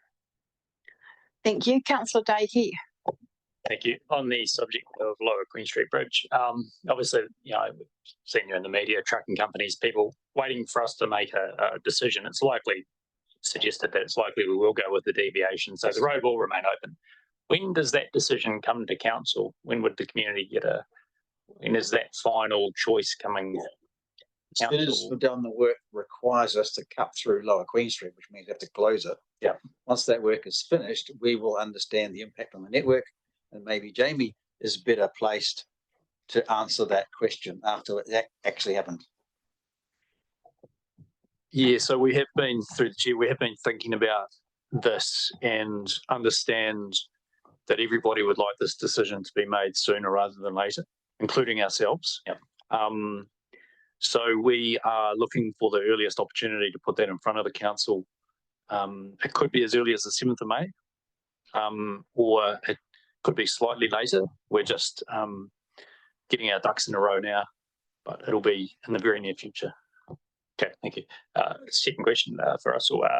Project 1578, Councillor Mailing talked about it earlier, which was the Easby Park intake. It's going to tender. He talked about delivery date later in the year. Is there any possibility to shift that forward a little bit? Understanding we have diggers on standby in that area should there be a flood event, but is there any opportunity to possibly move that a little bit forward in months? We can look. We've got a pretty heavy schedule of work to do. Yeah. It's about getting out to market, getting tenders in and getting contracts on the ground. But I appreciate that, but I guess for the residents, if there is any opportunity there to bring it even forward a little bit through that winter period, it would be appreciated. We have many people saying the same things. We might be doing pipelines down Brightwater, and they say, when are you going to finish? You're a nuisance on my driveway. We try and do them as quick as possible, and we schedule them as best we can with resources and contracts, but we certainly will look at it. Thank you. Deputy Mayor Bryant. Thank you, Madam Chair. Just to follow on from the question you were asking, Russell, this morning, 1272 Brightwater Reticulation State Highway 60 main renewal. Roger, when the report, Russell, when you wrote the report, you're saying expected completion early May. With Easter and a broken couple of weeks ahead of us and the amount of pipes and work they're still doing there, that seems unlikely. And the second question is, are they going to go any further south than they've currently gone? Because I understood that this pipeline was going right through to Brightwater. There's a water main that goes from Wakefield right through Brightwater. And my question is, the pipe you're putting in now, how far south is that going? It's a big, Michael, 8 or 10 inch main. We've got an extra section to go later. Yeah, I think you're probably talking about the one that goes beyond Brightwater through to. No, the one they're doing now. Yeah, obviously it goes. They've done to the Hope store, or thereabouts. How much further south does it go? Or Not at this stage. That's it for now. Yeah. Okay, so they've just got to get the pipes they've got there on the underground. Yeah, still seems unlikely by early May at the current rate, I'd have to say.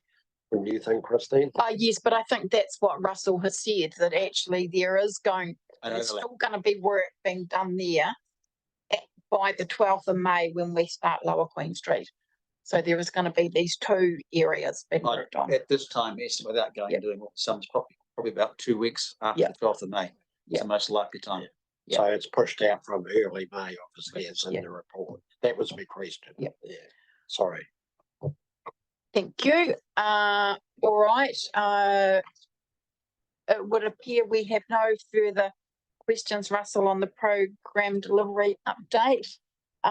We do have a resolution to receive the Community Infrastructure Group activity report. Moved Deputy Mayor Bryant, seconded Councillor Mailing. I'll put that resolution. All those in favour, please say aye. Against, that is carried. Thank you very much, team. Appreciate it. Which brings us to item 7.4, submission to the wastewater performance standards discussion document. We've got Pauline and Leaf. Welcome to the table. Michael. Over to you. Thank you, Pauline.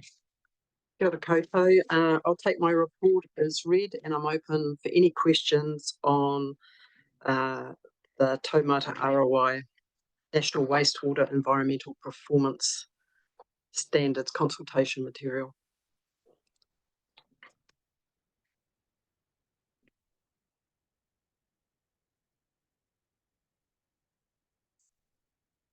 Right, thank you. It would appear we don't have any questions. Must be job well done. Thank you. So we have a resolution to receive the report, approve the submission, and should there be any minor amendments required, that is delegated to myself to approve. That's the resolution, and I've moved by Deputy Mayor Bryant. And I'd just like to say thank you to the staff for the work you've done around that. That looks quite a task, so appreciate that. And if there is any minority, that's I'm quite confident Councillor McKenzie can handle that. So happy to make. Thank you for your work. And seconded by Councillor Mailing.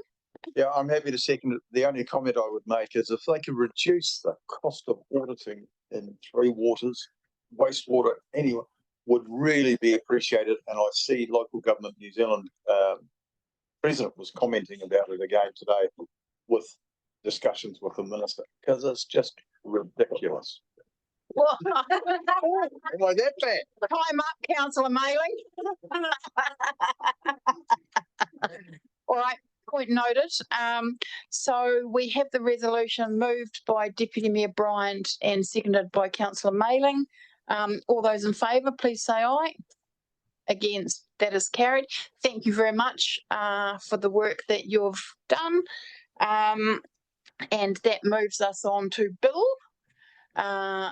Thank you. And we have time of use charging bill submission approval.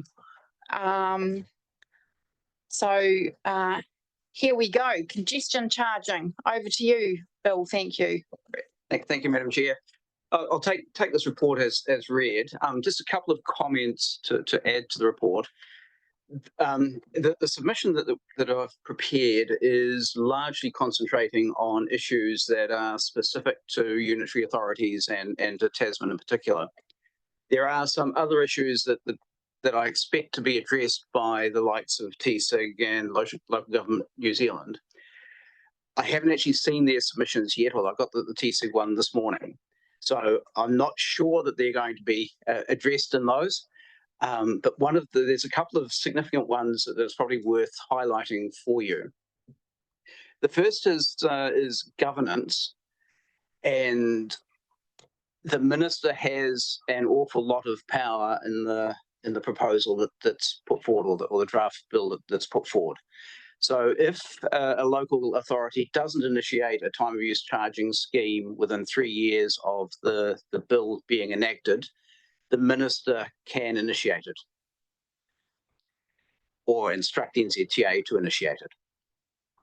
And also with the bill as it stands, each scheme has a governing board, and that board has up to 6 members. 5 members are from local authorities. 1 member is representative of NZTA, but NZTA has 50% of the voting rights. And NZTA appoints the chair, and the chair has a casting vote.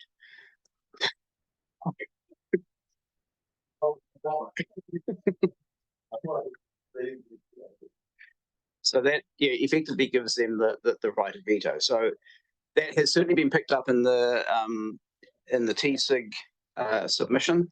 I expect it to be picked up in the others, and certainly with discussions I've had with those groups, I certainly expect that to be picked up. The other question that has been raised is how revenue is spent, and there are a couple of differing opinions on the way that is done. There is a body of opinion that says that it should be directed at helping those people who are affected by the scheme, and there's another that says it should be spread across the region, with things like traffic calming and streetscaping, and doing it in accordance with the Regional Land Transport Plan or the Regional Passenger Transport Plan. So happy to take questions. Thank you, Bill. I'm assuming TSIG is a transport special interest group? Yes, yes. So it's a special interest group of the unitary and regional authorities. Yep. Right, thank you. All right, I shall hand it over for any questions. Well, if I may, through you, Madam Chair, just how likely is it that we'll ever use time of use charging? I think it's pretty unlikely. There is one possible scenario that I think we might end up in, and that is if the Hope bypass is tolled, and that results in significant traffic using our local network. Now, the RONZ projects are by default to be tolled, but if there is some strong argument against it, they're not tolled. So I think that potentially if the Hope bypass / deviation was tolled, and that resulted in significant traffic ending up on Gladstone Road or Hill Street, we might consider the possibility of a time of use charging on one of those or both those streets. I think it's unlikely, and I think that there would be strong public pushback against that. And I think that there is an argument that the deviation shouldn't be told, but whether we can make that argument to central government and to the RONs is another question. NZTA. That's it. Yeah. Oh, he didn't seem happy.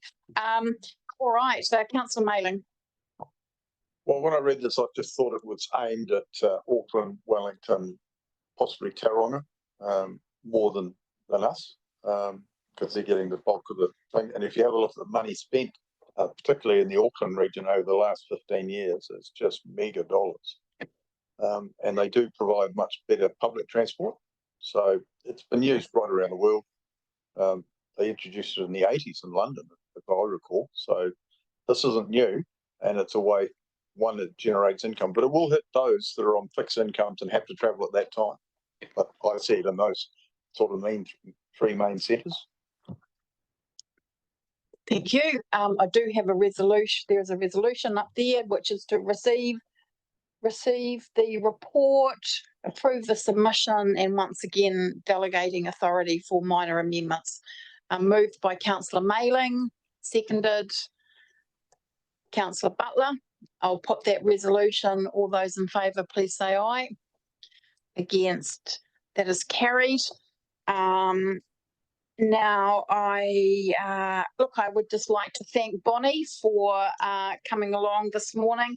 I hope this has inspired you to have a future career as an elected representative, or share the knowledge that you've gained this morning. So really appreciate you taking the time to come along this morning and sit at our table.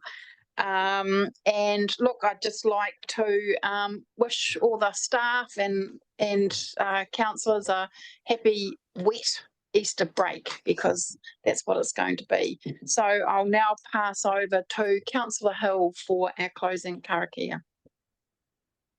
Kia ora Chair, he karakia tātou, kia hora te marino, kia whakapapa pana me te moana, aroha atu, aroha mai, tēnā tātou katoa. Let calm go forth, the sea shines like the greenstone, though perhaps not so much today, and goodwill has been exchanged among us. Kia ora. Thank you. So, Robin, you'd like to talk to us? Oh, I thought you were making an important appearance. Perfect. So just to check, Stuart, we're